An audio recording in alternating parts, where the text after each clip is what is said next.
Hey, ladies and gentlemen, welcome to another episode on our channel. And today we have something interesting. Today we have product of General Motors, and it's something that I like so much that I really would like to tell you more about it. And not from the point of view of some kind of a car expert or anything like that. I'm not nowhere near that anyway. Just from point of view of a consumer that knows a little bit about technical things of this beautiful vehicle. Beautiful to me. You might not like it. You can actually comment about this below, whether you like it or not. But let's go.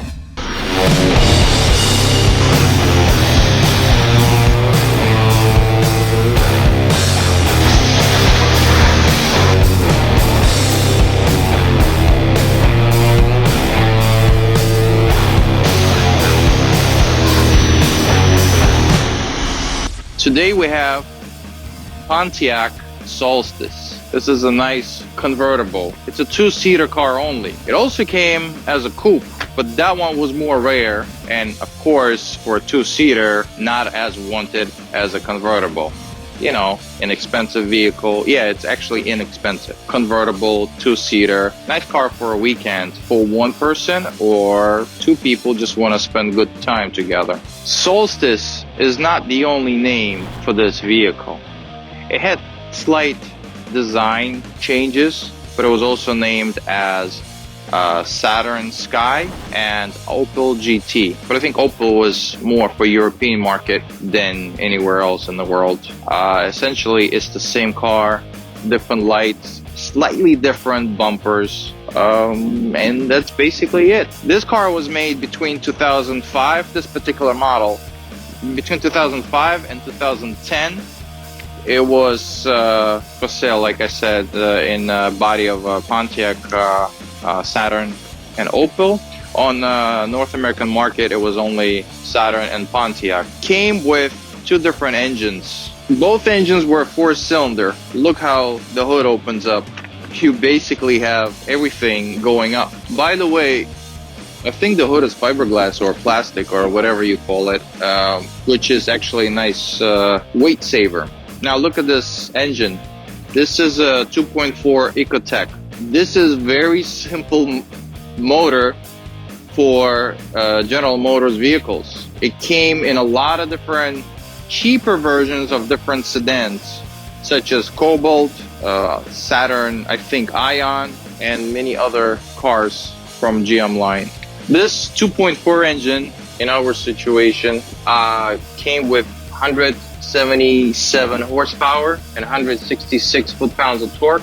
That's about 225 Newton meters. Not that much of a power. However, if you need a little bit more of a boost, you can actually get a boosted engine, or proper speaking turbo, 2-liter turbo engine. That had a little more power to it. That motor came with 260 horsepower and 260 foot-pounds of torque.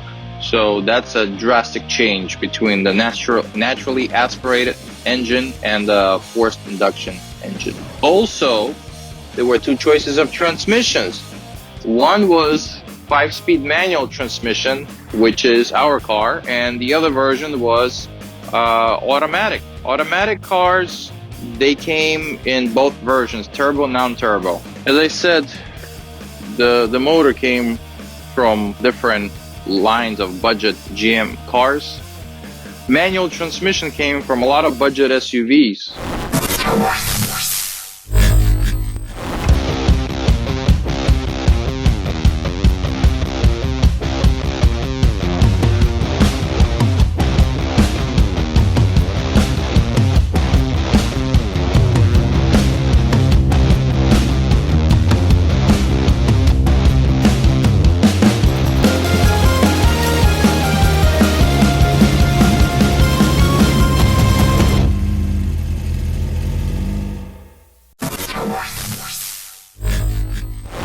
This car is actually very unique in its own way, and I think it was a smart idea of using same parts that you could find in a lot of many other GM vehicles. You know, they have GMC, they have Chevrolet, Cadillac, they used to have Pontiac, Saturn, Oldsmobile. So a lot of these parts came from all of these different budget cars and SUVs. Rear end, for example, it came on a turbo versions with limited slip differential, which is a nice upgrade for a car with a little bit of a power to it. However, the rear end came from Cadillac, and I think it was a CTS if I'm not mistaken.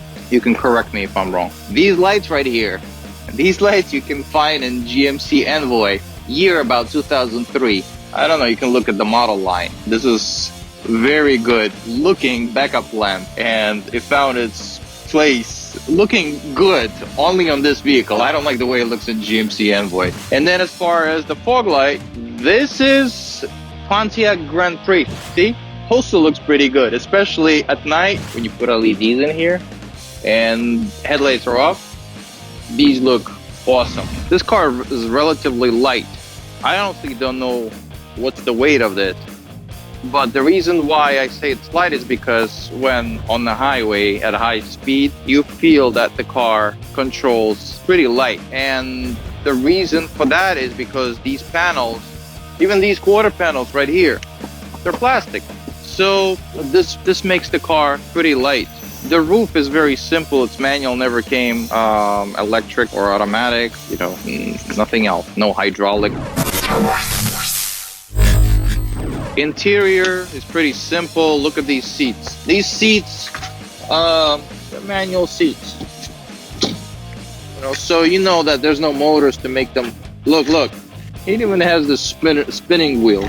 So there's nothing here. These door cards, everything. It's pretty. Even though it has power windows, power mirrors, but there's nothing to it though. There's nothing to make it heavy. Look at the very interesting solution that they came up with. First of all, this pillar right here around the windshield, nothing special. It's just, to me, it's just the paint, silver paint. And look at the wheels of the car. Look at these nice wheels. They look simple, but they look good on this car. Those are 18-inch wheels, 245, 45, 18 tire on it. Pretty wide, pretty big for such a small car. And look at these door handles. They're chrome. They don't seem like they're peeling. The car is 2006. So technically, this is so simple, but so interesting that makes this car look good.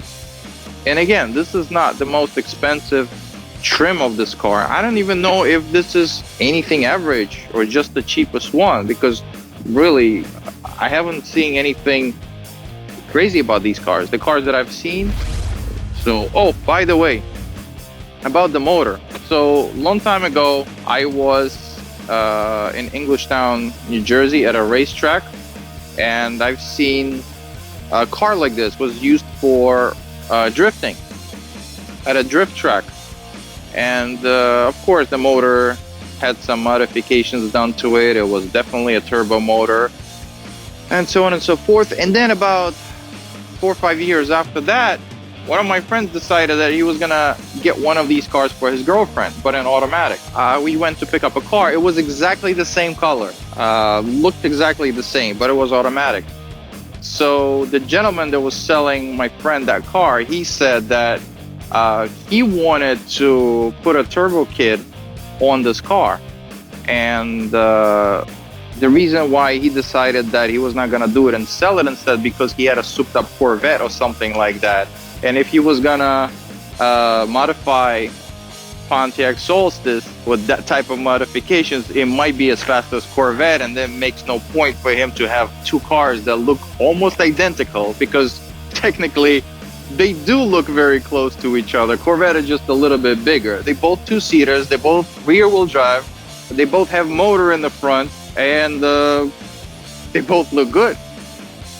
It's just, this is a lot cheaper than a Corvette. So I looked it up, and yeah, they do sell twin turbo kit exactly for this motor, 2.4.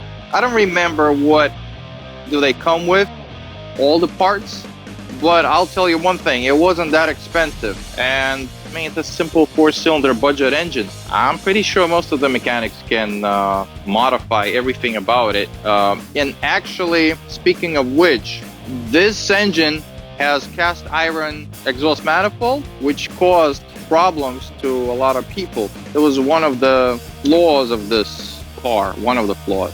Why I say one? Because there were a lot more though. You know, that's always how it is. Cast iron exhaust manifold used to crack from vibrations on these cars, cause a lot of nasty noise and fumes, exhaust fumes coming out into the engine compartment and from there inside the vehicle. That's not such a nice smell to have inside the car, especially if you're using it for a weekend. So if one of these days your battery got drained by something you left on in the vehicle or it just got bad, this is where it's located.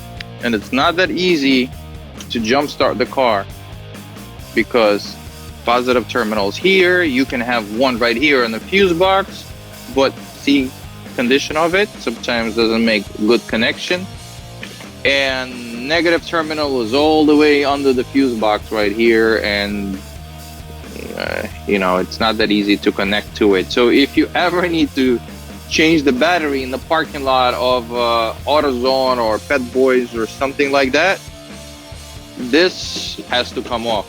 This piece of fender has to be taken off. I think that's a flaw of this design, but I don't see any other possible spots for this battery to go to, and I'll show you why in a minute.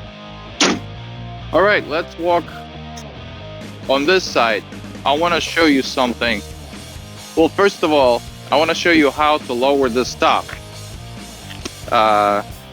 It's not that simple, but it's not that hard either, but you do have to play with it a little bit.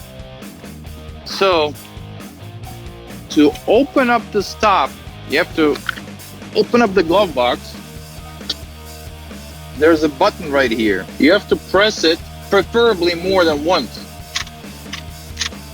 The reason why I have to press it more than once is because it never worked for me from the first time I pressed on that button, even though I hear the trunk pop.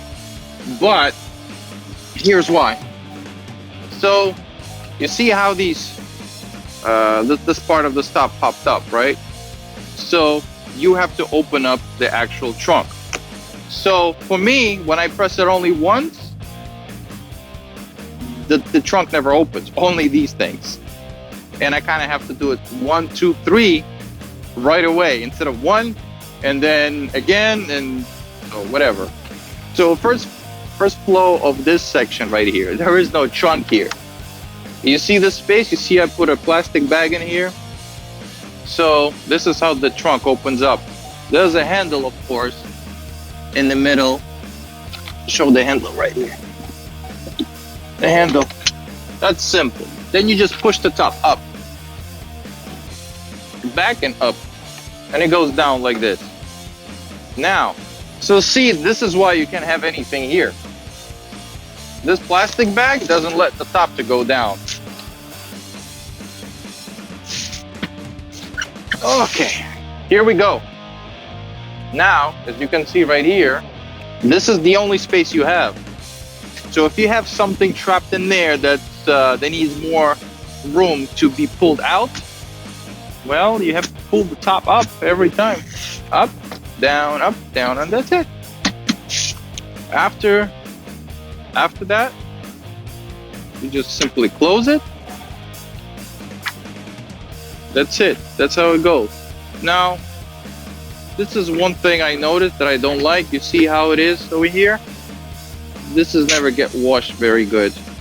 Just, I don't even know how to tell you, but I mean, even though there's a plastic or a vinyl protective, it's chipping off, and I don't think the paint is gonna be in such a great shape after. Well, I mean, these cars are not new, so obviously this got some beating. Like, see, in this situation here, this was a vinyl, came off.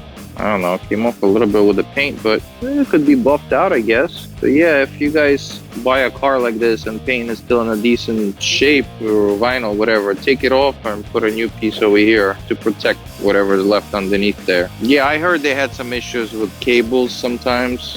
Trunk wouldn't open or whatever. I don't even know There's a way to go about it. You have to take the bumper off, break the vent on the other side, or take the vent, like there's like a vent underneath here. You can reach with your hand somewhere, pull the cable. I hope that in the situation when you guys have a car like this or get one like this, you're not gonna have these problems. It's really not big of a deal. It's just engineering flaw. And as far as interior, well, for me, with my height, it's pretty comfortable sitting in these seats. Your bottom is not all over the place when you're in the car making turns, but they do get saggy. But look, you know, design is nice. They have bolsters, they have all the support you need. They're manual. They're not bad. Look at the shifter right here. The shifter's pretty comfortable. It's up on the top. So this area right here, this is actually a transmission tunnel. It's used as a armrest, and when you sit, I'm gonna be in the passenger seat, but the same thing. Your arm is basically, whole arm is resting on this area right here, and then you can easily shift whenever you need. So you're almost like sitting, but you're laying in the car. The dashboard, it's a cheap dashboard, cheap radio, everything. There's no climate control, just simple air conditioner, vent, whatever, regular knobs controlling it. But what else do you need? You need a Ferrari, you go buy a Ferrari. But if you want something for a weekend and you don't want to be in the money hole for a very long period of time, and you don't want to pay a lot of money for maintenance, you get something like this. For me, it's perfect. I wouldn't want anything too fancy in a car like that. But of course, in this interior, we have issues. Whose bright idea was it to put a cup holder right here? And how am I supposed to be using all of this? How? Especially when I'm in this seat, shifting gears, not even. I'm not shifting gears. Okay, I'm, you know what? Let me get behind this seat, behind this wheel. So, I'm here. La la la la la la la. My hand is like this, and I have my cup of coffee, right? Or water or something. And look, how am I gonna do this? Like this? Or like this? Or what's the purpose of this cup holder? So then this very interesting, look how this goes. You press the button, you turn it to the side, and you open up storage compartment. Nice. Yeah, you only have to use it when the car is standing still. And I think the reason why this was done is because there's almost no glove box. Look, it's narrower than most of the other cars, even the cheapest ones. But again, I mean, this is a compact sports car, convertible, whatever. So thank those people that made it so affordable and good looking, you know, and don't complain about the small glove box or cup holders here. Yeah, so anyhow, and speaking about comfort and convenience and things like that, you have a key with a remote that has close, open button, trunk and panic. So yeah, you got a fancy car right here. And you have this fancy radio. I'm joking. With auxiliary input for 2006. You know, I don't even remember how many Toyotas came with one of those options. Huh? CD, yes, but not auxiliary. But still, you can use this car today without upgrading your stereo, because it sounds decent too. So a lot of you might be wondering, can this car with this engine spin tires? Let's find out.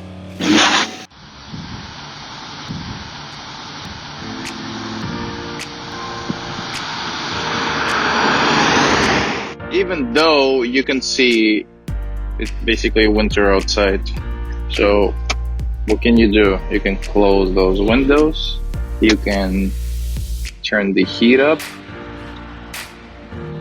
windshield, and your feet. And then thanks to this glass right here, we're gonna have this heat floating around here before it flies out.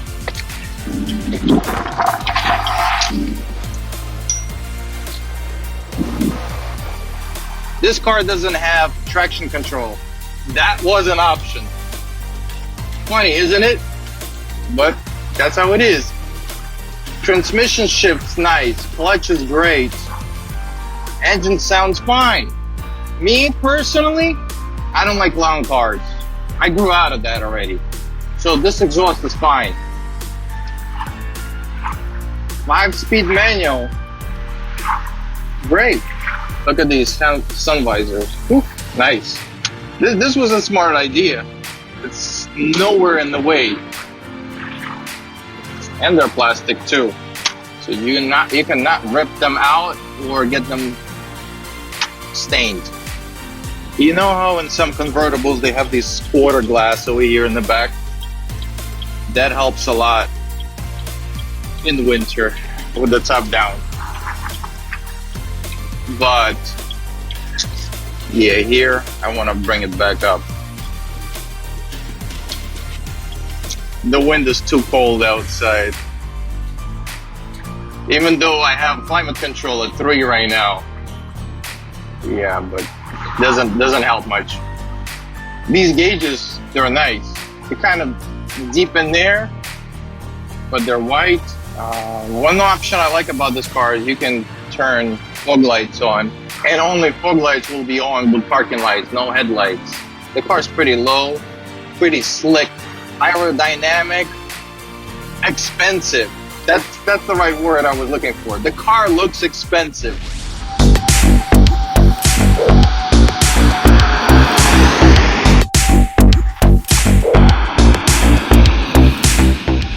The dynamics of this car is fine. There's nothing extraordinary or something to be happy about, since it's only a 4-cylinder naturally aspirated.